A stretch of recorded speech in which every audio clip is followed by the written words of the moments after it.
سڵاوتان لەبێت من دیاریۆمەرم لە یەکەمین ئەڵقەی بیرخان لەگەڵتانم مەبەستمە هەر لە یەکەمین ئەڵقەوە باس بکەم کە بیرخان چی پێیە لە هەکبەیدا بۆ ئێوە و هەروەها بۆچی ناونراوە بیرخان دیوێکی مەبەست لە خانەکانی بیرکردنەوەیە کە تێیدا بە هیوام بتوانین گرنگی بدەین بە مێژوو کولتور و ئەدەبی کوردیمان و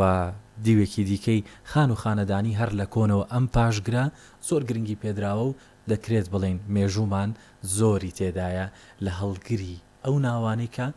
بە خان و خانەدانیان دەناسرێنەوە لە یەکەمین بڕگا یاخود لە یەکەمین خانەی ئەم پرۆگرامم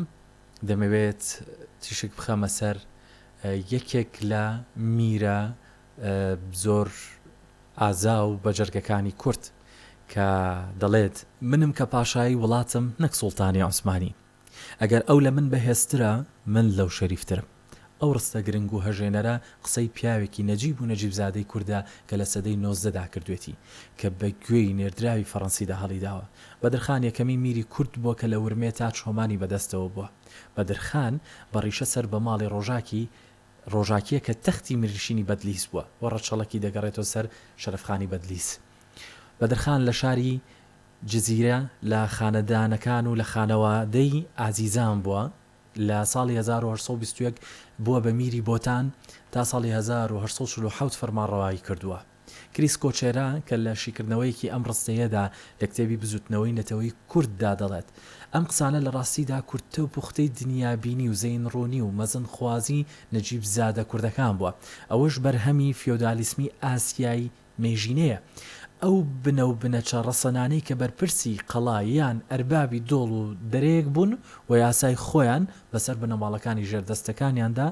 سەپاندووە خۆیان پێ شەریفتر بووە کوردەکان نەجیب زادەتر و ڕەسەنتر بوون لە سوڵتانی عوسمانی بەچای داگیرکرد لە سوڵتانی عوسمانیان ڕوانیوە کەڵکەڵی گەورەیان بۆ ساز بووە بۆ ئەوەی لە دژی سوڵتانی عوسمانی ڕاپەڕن و پارسەنگی هێز لە ناوچەکەدا تێک بدەن بەدرخان بەک لە تۆڕەمەڕی ئەو بنەماڵە کۆن و ڕەسەنانەی کوردستان بووە کە لە ساڵی 1821دا ئەمیری ناوچەی بۆتان بووە لە کێشەی فیودالی نێوان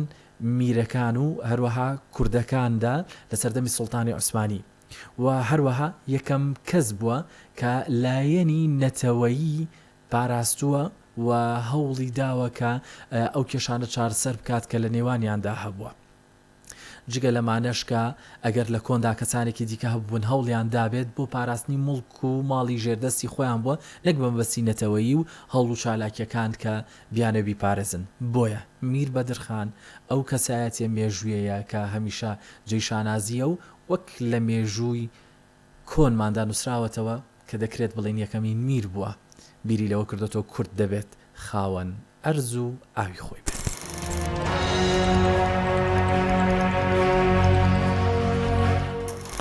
لە خانێکی تری بیرخاندا وتارێکی بە پێیەتی دکتۆر سالار عوسمانم بۆ هەڵبژاردوون کە بە ناونیشانی گۆڕینی چاو لە دیوارەوە بۆ پەنجەرە نووسیویەتی لە گۆڤاری هەردەم کە لە ژمارە 5 پاییزی 2024دا تێدا بڵاوکراوەوە کە ئەو گۆڤارەی تەوەرەکەی تایبەت بۆ بە هونەری وەرگێڕان هەر بۆ مەبەستەش کە لە کردنەوەی گۆڤارەکەدا چەندین بابەتی بە پێز و تایبەت دەبینین لە نووسین و ناونیشانی جیاجیا لەگەڵ نووسەران و ئەدیبان کە تایبەت بە بابەتی وەرگێڕان لەم وەرزەدا یاخود لەم بەرگەی هەردەمدا بڵاوکراوەوە کە لە پرۆگرامەکانی داهاتوو ورتر تیشک دەخەمە سەر ئەم گۆڤارە بە پێز و ناوازەیە بۆ ئەمڕۆ کە ئەم وتارە لەلایەن تۆر سالار عوسمان بەرپرسی بەشی ڕۆشنبیری و ڕاگەاندنی پارتی دموکراتی کوردستانەوە نووسیوێتی دەربارەی گۆڕینی چاو لە دیوارەوە بۆ پەنجەرە کە تێیدا دەڵێت وەرگێڕان بەر لەوەی هونەر بێت پێویستیە بۆ مانایەی کە مرۆڤەکان گروپ و کۆمەڵگەکان پێویستیان بە یەکتر ناسین و لە یەکتر تێگەیشتن هەیە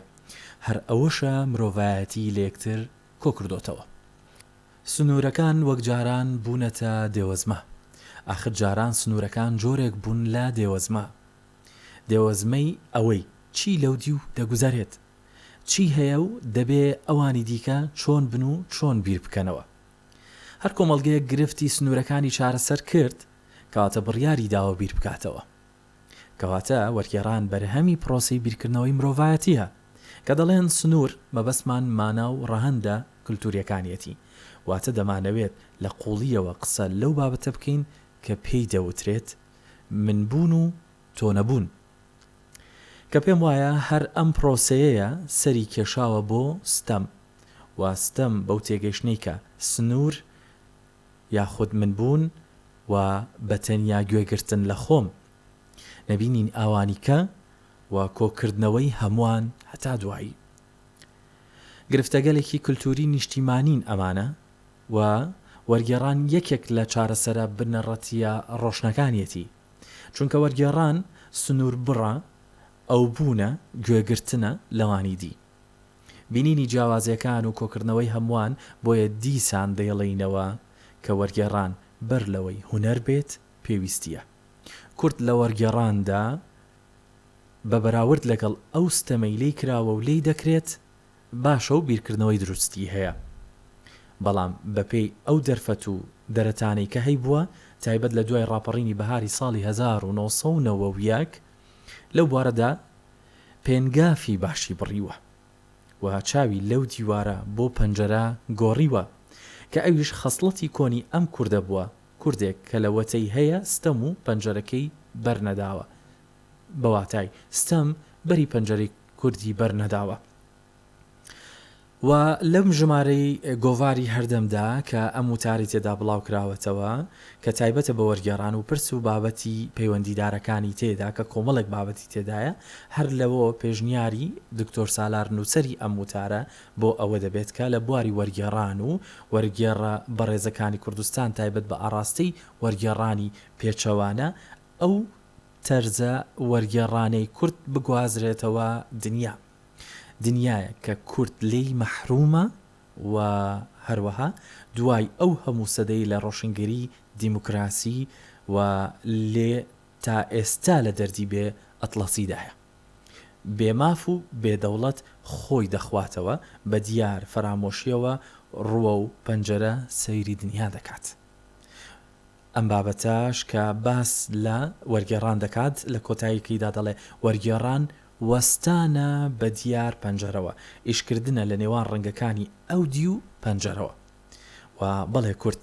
پێنگافی باشی بڕیوە چاوی لە دیوارەوە بۆ پەنجەرە گۆڕیوە. جا بۆ دەوڵەمەندکردنی بابەتەکەم سەبارەت بەم وتارە بە پێزەی دکتۆر سالار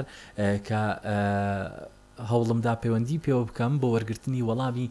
ئەو پرسیارەی کە ئایا زمانی شیرینی کوردی چۆن دەکرێت لە ڕێگەی وەرگێڕانەوە خزمەت بکرێت، ئەیش بەم جۆرە وەڵامی دامەوە.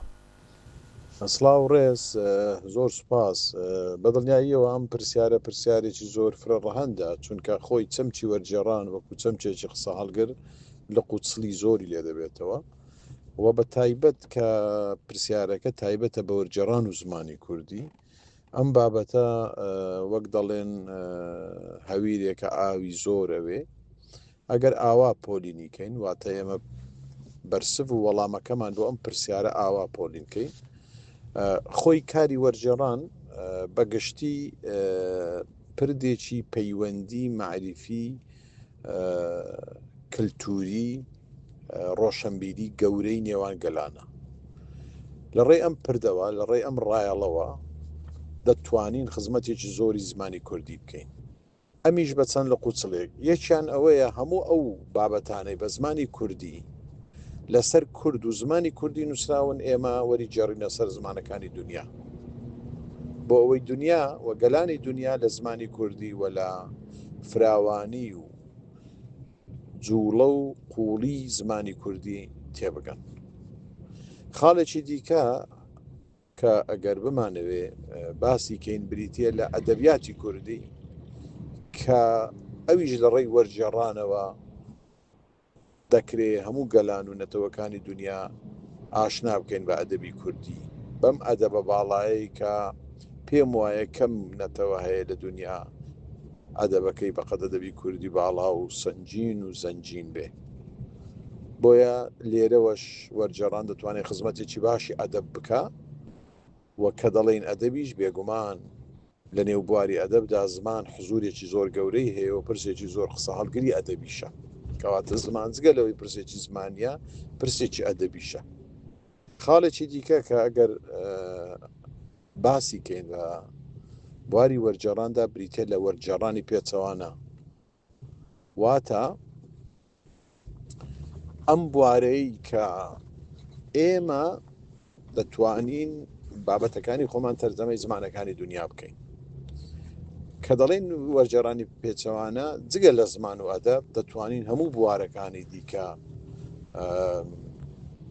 لە ڕێی وەرجێڕانی پێچەوانە پێشکەشی نامەخانە و کتێبخانەکانی دنیا بکەین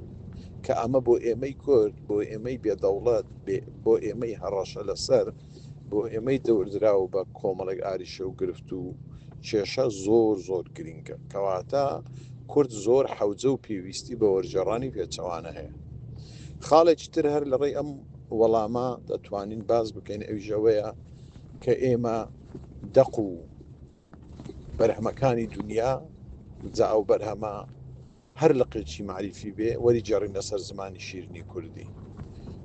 بۆ ئەوەی دەقە گەورەکانی دنیا شاکارە گەورەکانی جیهان وەرجێڕینە سەر زمانی کوردی بۆ ئەوەی لە پاڵ بەرهەمە خۆماڵیەکان کە بە زمانی خۆمان نووسراوە بەرهەمەکانی دنیاش بکەینە کوردی بۆ ئەوەی زمانی خۆمان دەوڵەمەند کەین وە کتێبخانەی کوردی کتێبخانەی کوردستان زەنجین کەین و لە ڕێی زەنجینی کتێبخانەوە لە ڕێی بەرهەمی بیانی و گەلانەوە دەتوانین نامەخانەی کوردی فراوانتر کەین کە ئەم نامەخانەیە بۆ خۆی پێی دەگوترێت نامەخانەی زمانی کوردی چونکە نامەخانە و کتێبخانەی کوردی هەر بریتی نین لەو کتێبانەی کە بە کوردی نووسراون بریتین لەو کتێبانەی کە وەرجێڕاونەتە سەر زمانی کوردیش دیسان کەواتە ئەمەش بۆ خۆی خاڵ و بابەت و پرسێکی ساڵگری گرینگە. لە هەموو ئەم حاڵەتانە گرنگتر ئەوەیە کە ئێمە لە ڕێی وەرجێڕانەوە سایکۆلۆژیای شانازی زمان دروستکەین. هەموو کوردێک شانازی بە خۆی و زمانەکەی بکە و سایکۆلۆژیای زمان قوڵکەینەوە بەنێو هەموو بوارە معریفەکان، بەنێو هەموو بوارەکانی نووسین، بەنێو بوارەکانی سیاست، بەنێو بوارەکانی میدیا، تەنانەت لە وەرگرتنی کاردا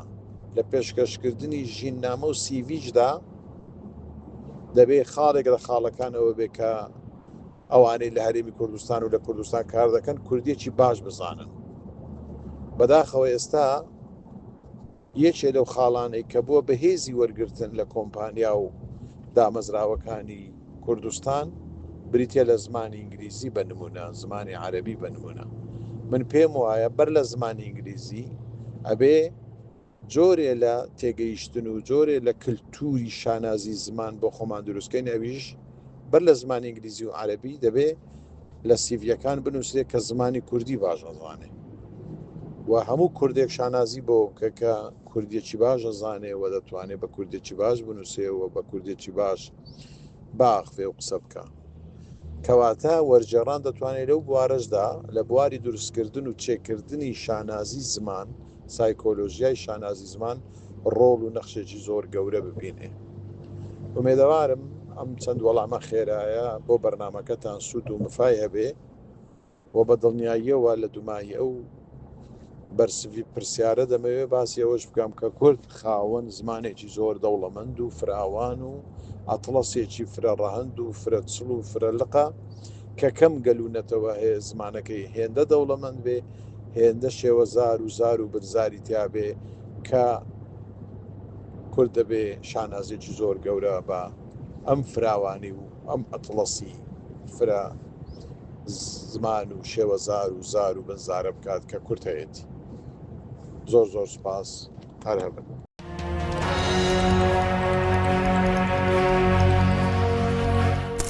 لە بڕگێکی دیکەمدا باس لە پێشوان دەکەم کە دەڵێن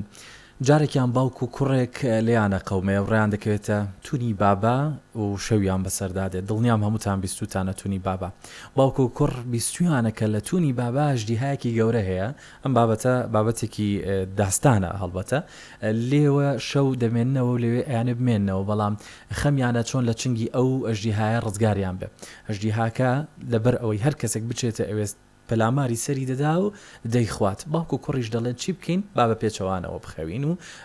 باوکو کوڕ قاچ لە یەک دەئاڵێنن کوڕەکەی سەری لەلایەک باوک سەری لەلایەک تاوەکو دەڵێت باوک بە کوڕەکەی ئەگەر هاتوو پەلاماری منیدا تۆ ڕاستەوخۆ بەرز بەرەوە و سەری بپەڕێنە ئەگەر پەلاماری تۆشیدا ئەوە من بەرزەبمەوە و سەری دەپەڕێنم. ئەژدیها شەوی لێدادێ و وەک جاری جاران دێت دەڕوات و دەبینێ لە نێوتونی بابا جستێکی نامۆ هەیە ئەم جارە داپۆشەرێکیان بە خۆیان داداوە لی دەکات و سێرەکات بوونەوەرێک لە خۆی ئەنتیکەتر دوو سەری هەیە و بە یەک پێدەڕوا. ئەژدیهاش بیر دەکاتەوە دەڵێت ئەمە چییە ڕوویداوە؟ دەڵێت پەلاماری هەر سەرێکیان بدەم سەرەکەی تریان دەمخوات. بۆیە نایان خوات و دەڕوا و دەڵێت تونی بابا حەودەرە نەمدی پیاوی دووسەرە. ئەمە قسەی ئەوە ئەژدیهایە و ئەم بەندە بۆ کەسێک بەکاردێت کە نزای لێ بکرێت و بڕوا و گۆڕی دیار نەمێنە و نێتەوە. لە هەمان کاتە ئەم قسێکە لە نێو خەڵکیدا بڵاوە بەڵام خودی بەندەکە لەلایەن شێخ محەممەدی خاڵەوە وتراوە بەڵام ئەو بەم جۆرە وتوێتی ئاوی ئامون و تونی بابا چێت هەرگیز فڵانم لە دڵ ناچێت یاخود فڵانم بە دڵان ناچێت. ئەجا تونی بابا ئەکوێتە ناوچەی دەربەندین خان لە شاری سلێمانی کەندڕێکی پێشاوپێکی 5 کیلۆمەتر درێژەیە چەند دەواازەیەکی چوونە ژووری هەیە کەسێک زۆر شارجانە بێت کە ئێستش بۆ گەشتیاری خەڵک زۆر دەچێت ناتوانێت سەری لێ دەرکاو بچێتە ژوورۆ بێتەوە دەرەوە. بەڵام ئاوی ئامون مەبەستیان لە ئاوی نیلە کە بەدەستی موسا شەق کراوە و جوولەکەکان پێیدا پەڕینەوە دواتر ئاوەکەی بە قودرەتی قادر خوای گەورە لێک درایەوە و ئامونی فرعونی میسر تێدا کە خنکاو بەو جۆرە کە ئاوەکە یەکی گرتەوە. ئەم قسەیە ئێستش لە ناو خەڵکیدا زۆر باوە جا پێم وابێت پندێکی جوانی تێدایە کە ئاگداری ئەوە بین مرۆڤ هێندە خۆی تاڵ نەکە گەرچی لەسەر حەقیش بێت و گەرچی مافی خۆشی بێ لە وتوێژ و گفتوگۆکردنەکانی تاوەکو وەهای لێبێ کەسێک ئەوەندە لێت بێزار بێ و بەدڵانەچی بڵێ ئاوی ئامون و تونی باباچی چونکە مەبەست لێتی کە ئەو کەسە بەتەواتی لێ دوور بێتەوانێ و هەروەها تەنانەت قسەیەکی دیکەش هەیە هەر لە کوردەواری خۆماندا کە هەندێک جار کەسێک زۆر بێزارە لێکی دیکە دەڵێ بڕوا و حەو برد لە دوای بێ کە هەر بە جۆرێک لە جۆرەکان لە هەندێک لە داستانەکاندا لە درێژەی بابەتەکانی تونی بابا و ئەژدیهاکەی دەگەڕنەوە کە هەر کەسێک چوو بێتە ئەوێ حەو بەردی لەو ئەژدیهایە گرتووە بەڵام باداخەوە هەر کە نەیتوانی وە خۆی لێ ڕزگارکات تەنها تاکو ئەو کوڕ و باوکە نەبێت.